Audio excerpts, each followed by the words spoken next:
engineer sir जनकनाथ कारणले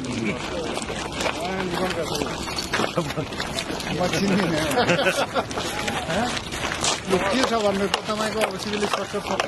सक्यो almost सक्यो सिभिल स्ट्रक्चर सक्यो अब मेरो चाहिँ प्रब्लम भनेको के भन्दा यो युटिलिटीको चाहिँ यो रिमुभ भएको 30 to 45 डेज कम्प्लिट हुन्छ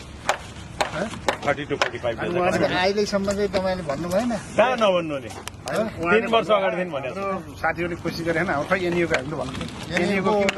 होइन उहाँ त हाम्रो मान्छे हो भन्नु म यहाँको इन्जिनियर सर अब यस्तो भयो सर यो सुरुमा के पोलहरू पनि यो बनाउने बेलामा त्यतिखेर पोलहरू साह्रै छ होइन अब अहिले हाम्रो अलिकति साइडतिर फिलिङ गर्दाखेरि ठ्याक्कै लाइनमै त पर्दैन तर तार चाहिँ हातले छुने चान्सेस चाहिँ देखिएको छ होइन त्यसको लागि हामी अब चिठी भर्खरै अस्ति नै तयारी गरिरहेको छ सर अब प्राधिकरण समन्वय गरेर अब तपाईँ गर्नुहोस् न आफ्नो उहाँलाई अहिले काम गर्नलाई केही डिस्टर्बेन्स छैन सर